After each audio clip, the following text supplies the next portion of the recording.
Welcome to the Create What You Speak podcast.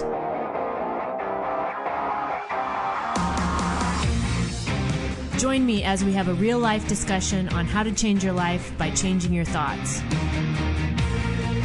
Remember, question everything, trust yourself, and find your truth.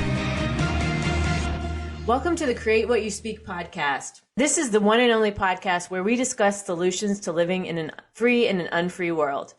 And I talk about that a lot on this show, about living free in an unfree world. And the title of the show is Create What You Speak. But I really think that being able to free your mind is one of the biggest parts of learning how to live free in an unfree world. Because if your mind isn't free, you're not going to be able to create what you speak, right? You're going to be creating what your negative beliefs lead you to think, or what other people lead you to think. So you're not going to be creating what you speak. So that's what we talk about on the show, is really learning how to free your mind and how to design the life that you want to design.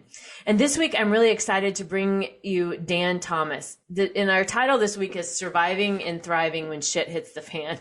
So Dan has a great story about what he went through when things didn't quite go as planned. And Dan is the Wetware IA. He's a direct response copywriter and certified blockchain solution architect, helping people in the blockchain, cryptocurrency, and NFT spaces. So Dan, I'm really excited to talk with you this week, and welcome to the show.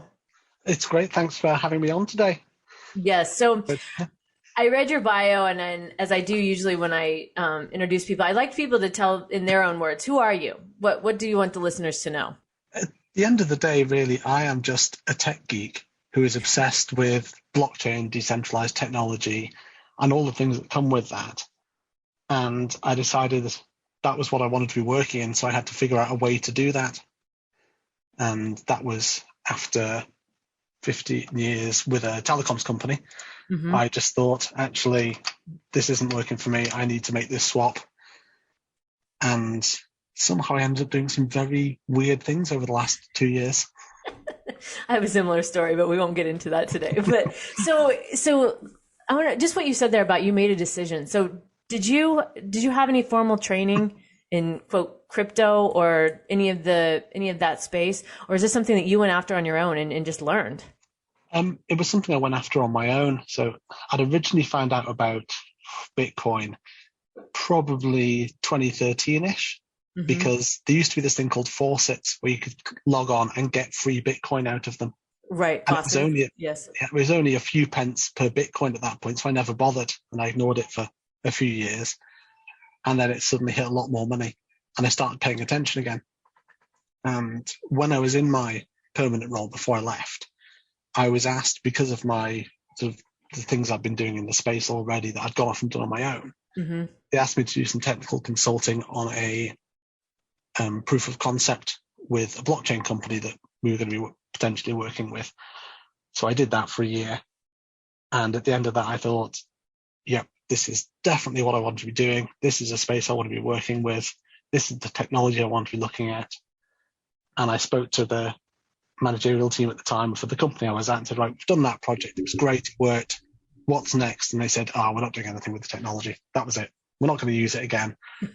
So I kind of went, oh, that sucks. I guess I'll go and figure out what to do. So I went and became certified as a blockchain solution architect, mm-hmm.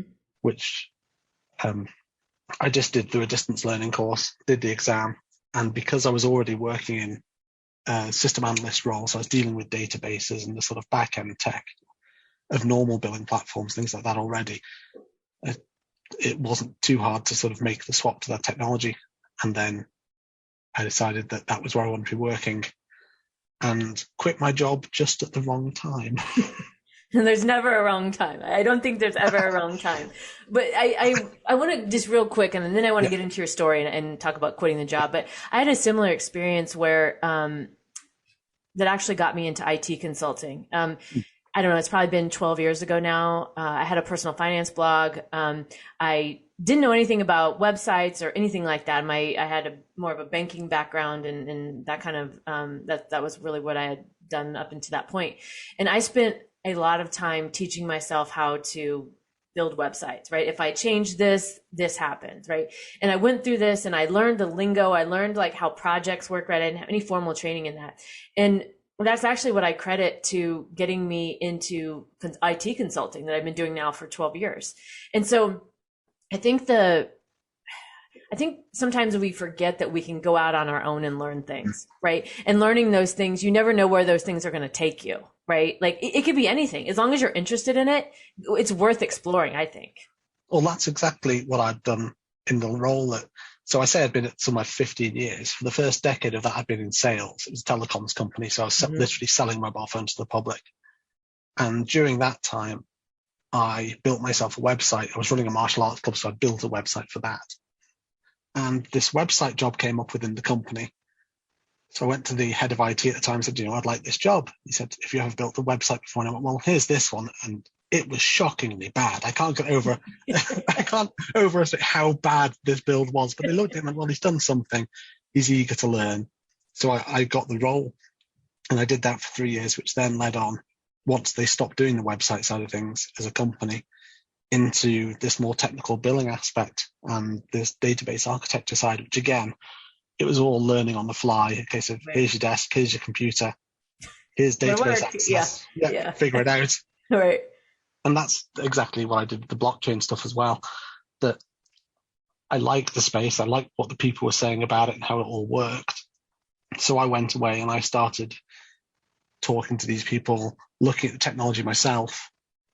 And when I did the project, we did this proof of concept project, I had no formal experience in blockchain. Right. I just was always online. I use LinkedIn heavily, and I was always on there talking about it and talking to people about it and learning, right? You were curious and you wanted to learn. Yeah. Yep. And nagging the developers I worked with because they were far better devs than I was, to help me understand this stack of code and things that how Bitcoin was built. Mm-hmm. And so let's go back to what you were saying. You quit your job and you said the wrong time, but like I said, I don't think anything's ever a wrong time. It can feel like that, but looking back, then it's like, wow, I never would have gotten here had I not done that, right? So let's talk about that. You'd been in the well-paying IT job, 9 to 5, 15 years, new house, 2 preschool kids. Your partner was going back to work part-time, and then the chaos hits of 2020, right? And so tell us about that. So there's another story about what happened when I actually left, but basically I handed my notice in one day. I got sick of everything, went, I'm done, handed my notice in. And I'd worked it out that the day that my notice finished, so the last day I was working for me, the next day there was supposed to be a big blockchain conference over here. I'm on the Isle of Man, and there was a big blockchain conference here. The first one, be great, loads of visiting speakers, some of who I'd spoken to online, were all coming over, and I was like, this is brilliant. I'm newly qualified as a solution architect in the space, and go to this event, do all the schmoozing, talk to these people I've actually spoken to a bit before, and get some work out of it and launch. And I got put on gardening leave, and the day after they put me on gardening leave, the Isle of Man went into lockdown. And what's gardening leave? What's that? Gardening is where, because of the nature of your role and your visual, they want you out of the building but still available to work with them if necessary. So when they hired my replacement, if they needed me to go in and talk to them, I was still technically on payroll. Yeah, I was still technically on payroll, but I wasn't really doing going any work. In there. Okay. And for that period as well, they expressly said you can't talk online about leaving telecom or go and get yourself clients. So I was like, oh, that kind of sucks. But this conference is happening, so it's fine. And I say that garden leave happened. I thought, that's okay. I can start building things. I can do this and do that. And then went into full lockdown over here. Everything changed and the event was cancelled. Oh. So I sat there thinking, well, what do I do now? Right. And there's few things as scary as the day the last paycheck hits you. Right. And you think, right, if I don't start getting people paying me for what I want to do soon, I'm kind of knackered. I mean, it's not funny. It's easy to, but I've been there myself. I mean, I've been laid off. I've been fired. I mean, I know how it is. I mean, what else can you do, right? You can cry, but that's not going to get you where you need to go, right? So you start panicking as well, because I thought at the time, I was like, well, if this is my big plan and I can't do it now, have I got time to get a new plan in place? Can I actually pivot in the way I need to do this, or should I just go and get any job that will take me? Right. and just so I get some Just do form of something. income. Right. Yeah. Yeah. Yeah. But I knew that if I did that, I'd be in the same position I had been, that Right. I couldn't do what I needed to do at high enough quality while running another job. Yes. So that was a particularly, I'd say the first 5 weeks were the most stressful weeks I've ever had, Yeah. because Yeah. obviously I've got 2 young kids, and one of them, I say, was just coming up to 1, and one was 3 back then. And they were both at home. My partner was at home, and she was then trying to go back to work remotely for 3 Right. days a week. And I was trying to launch a business to be able to pay things like the mortgage and for food.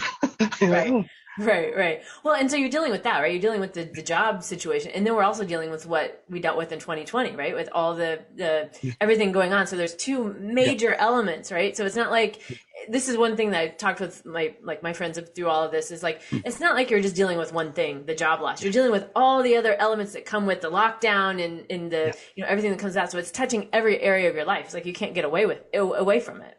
it is. And yeah, when I was talking to companies as well, a lot of the companies that I had been speaking to were going very much into defensive mode, and they were saying, actually, now we're not going to hire new people. Right. We're not going to bring on new partners. We're not looking at building these projects anymore. We're going to put them on hold, because at that time we thought it would just be a couple of months. And yeah, I had to find some way to get around that. And I very nearly panicked. I mean, there was a couple of jobs I was talking to people about at the time. And I thought, well, I could just go for that, and it'd be nice and safe and boring, and I'd be Right. sat at a desk again. And I'd be Depressed. unhappy in 6 months Yeah, and mad at myself that I did it. And exactly. that's kind of the easy route, right? That's that fitting into the Yeah, system, right? It's the what we're all brought up to do, right? Fit into the system. And if you're going to go outside of it, then there's so much risk that you can't possibly even accept the risk. So just go ahead and take the safe job, right? And, yeah, and that's exactly. generally what we're programmed to do.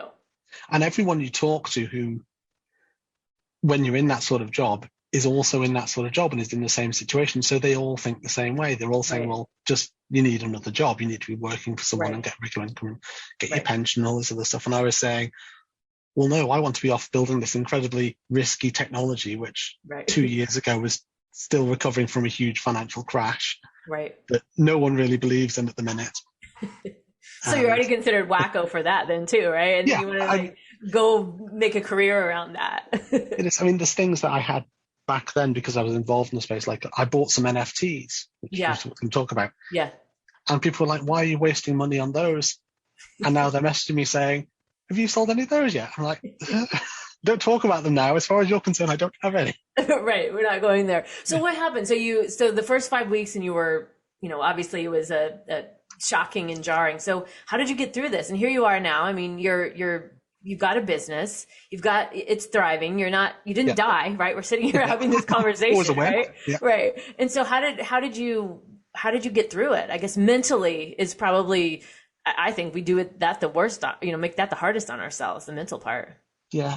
The only thing I could do was ignore the problems and think, what can I actually do Yeah. to solve the problems on this?